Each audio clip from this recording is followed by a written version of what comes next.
Video ini hanya untuk mereka yang punya logika. Bagi yang tidak punya logika, skip aja. Saya harus minta maaf pada para penonton yang mendukung Israel. Kali ini saya kembali bicara soal Palestina. Sebagian dari Anda meminta saya berhenti membahasnya. Tapi itu tidak mungkin saya lakukan. Antara Indonesia dan Gaza terpisah jarak 9.000 km. Tapi manusia, anak-anak, remaja, perempuan, pria dewasa di sana hidup dalam penderitaan secara ekstrim selama 7 bulan terakhir.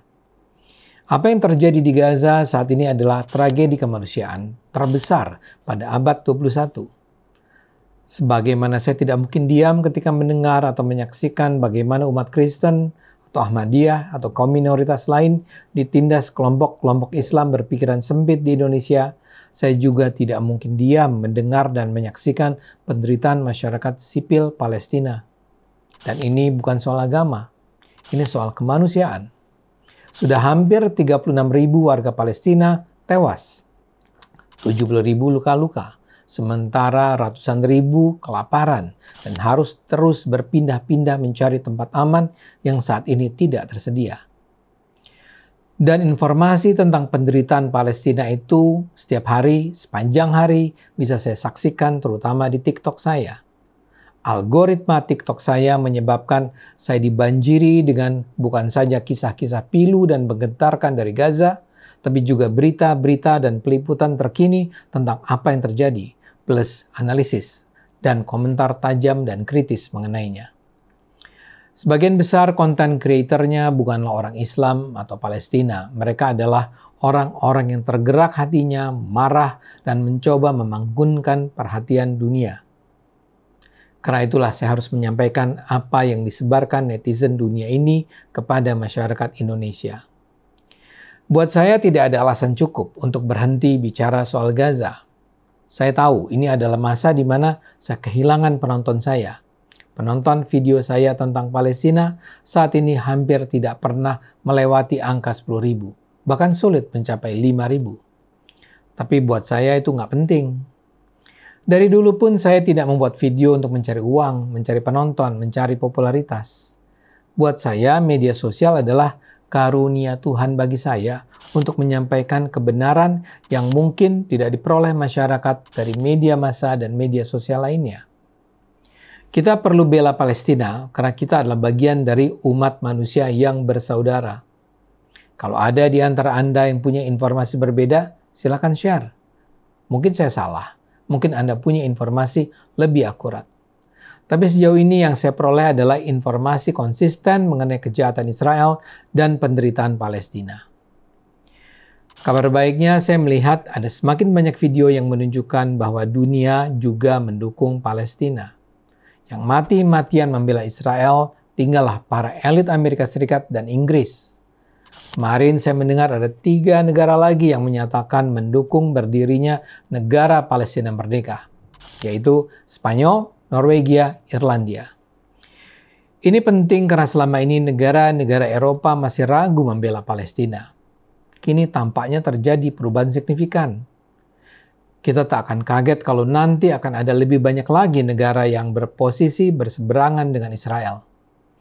Perubahan juga terjadi di Amerika. Saya menyaksikan video pimpinan Senat Amerika Serikat, Chuck Schumer, yang meminta Israel segera melakukan pemilihan umum untuk mengganti Perdana Menteri Benjamin Netanyahu. Menurutnya, Netanyahu sudah tersesat dan menjadi salah satu dari halangan utama tercapainya perdamaian di Timur Tengah. Schumer menyatakan bahwa dia adalah pendukung Israel sepanjang hidupnya, tapi Netanyahu tak lagi memenuhi kebutuhan Israel. Rakyat Israel sendiri menjadi korban dari kepemimpinan Netanyahu yang terjebak dalam masa lalu, ujarnya. Di Hollywood sementara itu, berbagai bintang film dunia semakin terbuka menyuarakan dukungan pada Palestina. Artis asal Australia, Cate Blanchett, di Festival Cannes, Prancis menggunakan pakaian dengan lambang Palestina di bagian kaki.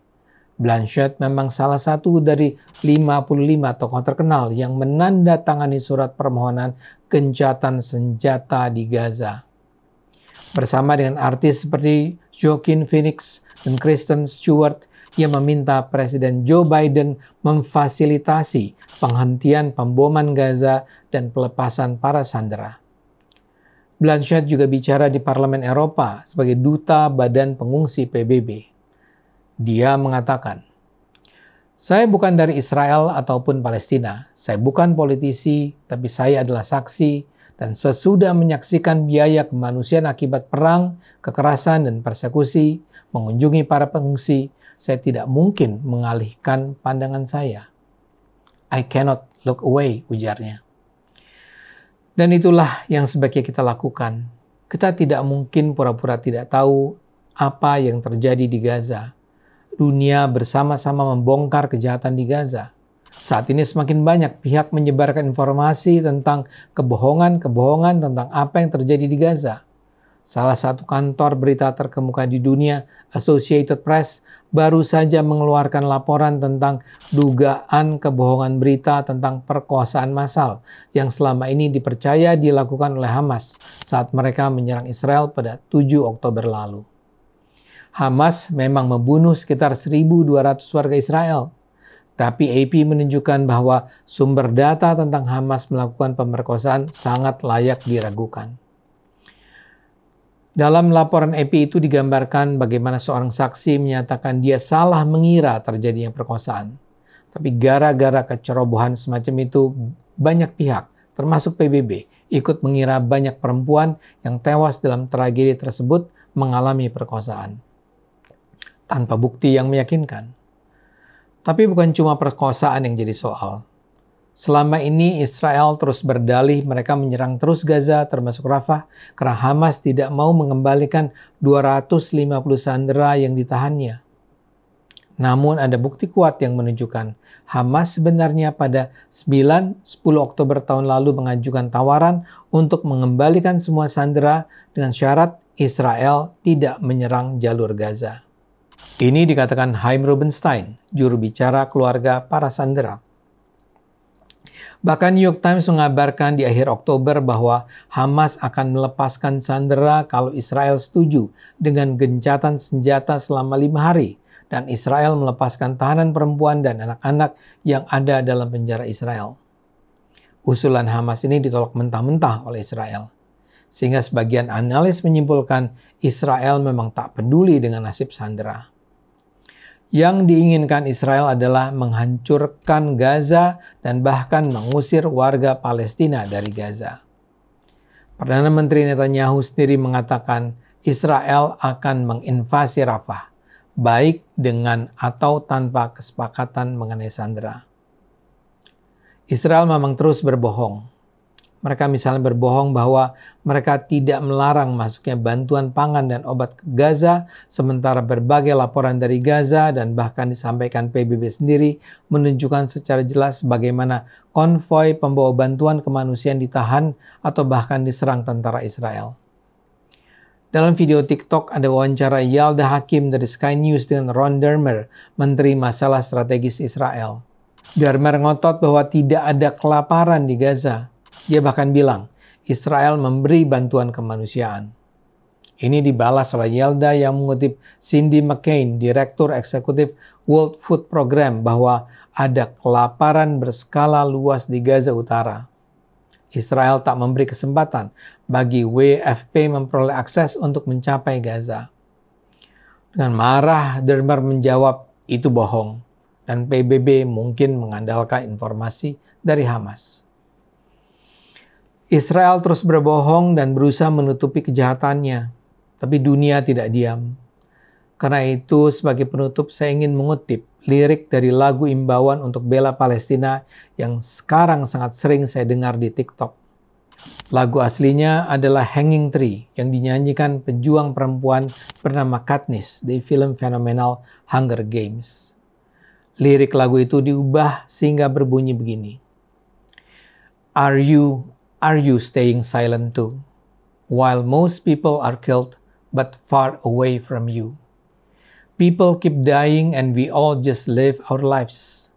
But a child loses all in a land of Palestine. Terjemahannya kira-kira begini. Apakah kamu akan tetap berdiam diri sementara banyak manusia dibunuh di tempat yang jauh darimu. Mereka terus mati, dan kita akan terus aman menjalani hidup kita. Tapi anak-anak kehilangan segalanya di tanah Palestina. Jangan palingkan pandangan kita dari Palestina. Ayo gunakan akal sehat, karena hanya dengan akal sehat, dunia akan selamat.